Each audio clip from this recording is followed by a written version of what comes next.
2024 പൊതുവേ എനിക്കൊരു നല്ല വർഷമായിരുന്നു. തലവനിൽ തുടങ്ങി ഗെയിംസിന്റെ സിനിമയായിരുന്നു. അതിനുശേഷം കിഷ്കിന്ധകാണ്ഡമായാലും അഡ്യൂസ് ആണെങ്കിലും അതും വളരെ ഡിഫറെന്റ് ആയിരുന്നല്ലോ. കുറച്ച് ഒരു നല്ല ഔട്ട് ആൻഡ് ഔട്ട് അഭിനയിക്കേണ്ടി വന്നില്ല. ബേസിക്കലി ഈ ഓണക്കാലം ആക്ടേഴ്സിനെയൊക്കെ സംബന്ധിച്ച് വളരെ പ്രധാനമാണ്. തുടക്കകാലവും പണ്ടൊക്കെ കുറച്ചുകൂടി ഓണം റിലീസുകളൊക്കെ വളരെ സജീവമായിരുന്നൊരു കാലമുണ്ട്. അങ്ങനെ ഒരു ആക്ടർ എന്ന നിലയിൽ ആസിഫിൻ്റെ ഓണക്കാലം, ഓണം റിലീസുകൾ, അതിൻ്റെ ടെൻഷനും സന്തോഷവും, അങ്ങനെ ഒരു മെമ്മറിയിലേക്ക് പോകാൻ പറ്റുമോ? ശരത്, എനിക്ക് എപ്പോഴും എൻ്റെ അടുത്ത് ഏതൊരു ഫെസ്റ്റിവൽ, ഇപ്പൊ ഓണവും ക്രിസ്മസോ പെരുന്നാളോ ഒക്കെ ചോദിച്ചു കഴിഞ്ഞാലും ആ ഫെസ്റ്റിവൽ കംപ്ലീറ്റ് ആവുന്നത് ഒരു റിലീസോട് കൂടിയാണ്. ഇപ്പൊ ഓണം റിലീസസ് ഉണ്ടായിരുന്നു, ഒത്തിരി ഓർമ്മകളുണ്ട്. നമ്മൾ ഫാമിലി ആയിട്ട് പോകുന്ന, അതായത് നമ്മുടെ സൂപ്പർ സ്റ്റാർസിന്റെ ഇപ്പൊ അന്ന് എടുത്തു പറയുകയാണെങ്കിൽ മമ്മൂക്ക, ലാലേട്ടൻ പടം ഉണ്ടാകും. അപ്പൊ അതിന്റെ പാട്ടുകൾ കണ്ടു തുടങ്ങുന്നു, അത് തിയേറ്ററിലേക്ക് വരുമ്പോൾ പോസ്റ്റേഴ്സ് റോട്ടി കാണാൻ തുടങ്ങുന്നു. പിന്നെ അത് തിയേറ്ററിലെത്തി കാണുന്നത് വരെ ആണ് ശരിക്കും ആ ഒരു ഇപ്പൊ ഓണമാണെങ്കിൽ ആ ഓണത്തിന്റെ ഒരു കംപ്ലീഷൻ എന്ന് പറയുന്നത്.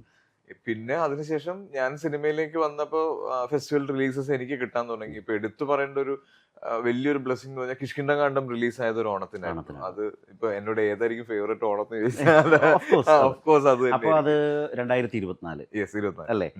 എനിക്ക് തോന്നുന്നു ആ വർഷത്തെ കളക്ഷനിൽ ഏറ്റവും മുമ്പിൽ നിന്ന പടങ്ങളിലൊന്ന്, ഒപ്പീനിയനിലും ഏറ്റവും നല്ല. 2024 പൊതുവേ എനിക്കൊരു നല്ല വർഷമായിരുന്നു. തലവനിൽ തുടങ്ങി ഗെയിംസിന്റെ സിനിമയായിരുന്നു.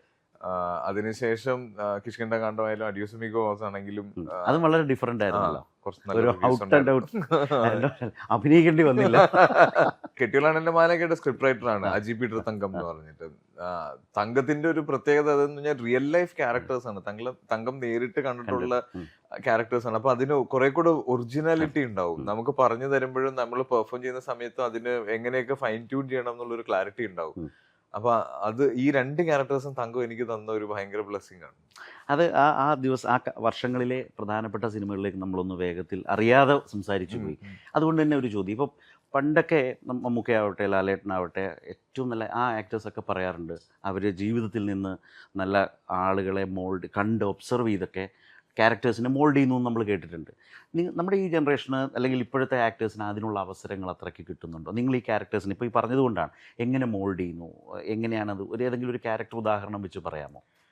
ഞാൻ ഒരുപാട് പ്രാവശ്യം പറഞ്ഞിട്ടുള്ളതാണ്. ഉയരെ എന്ന് പറഞ്ഞ സിനിമ ഗോവിന്ദിന് എനിക്ക് കൃത്യമായ ഒരു റെഫറൻസ് ഉണ്ടായിരുന്നു. കാര്യം ശരിക്കും ഞാൻ അത്, കാര്യം അത്രയും ഇന്റൻസ് അല്ല, പക്ഷെ എങ്കിലും അതിലേക്കൊക്കെ എത്താവുന്ന രീതിയിലുള്ള, ഇപ്പം നമുക്ക് എല്ലാവർക്കും കാണും. ഹൈലി ടോക്സിക് മനുഷ്യരുണ്ട്.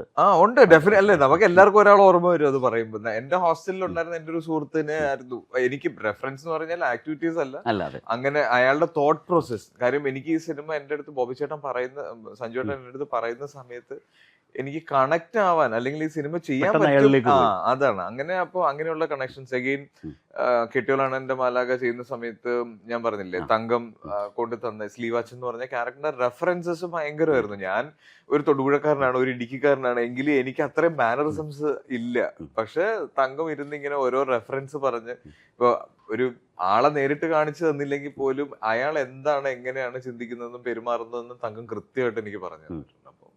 അങ്ങനെ പിന്നെ എക്സ്പീരിയൻസസ് എനിക്ക് തോന്നുന്നു ഇപ്പൊ നമുക്ക് കിട്ടുന്ന ക്യാരക്ടേഴ്സിനെ ബേസ് ചെയ്തിട്ടുള്ള എക്സ്പീരിയൻസസ് ഒക്കെ നമുക്ക് കിട്ടുന്നുണ്ട്. നമ്മൾ ട്രാവൽ ചെയ്യുന്നവരാണ്, നമ്മൾ ആളുകളായിട്ട് ഇന്ററാക്ട് ചെയ്യുന്നതാണ്. അപ്പൊ ആരെങ്കിലും ഒക്കെ ആയിട്ട് ഇങ്ങനെ കണക്ട് ആവും.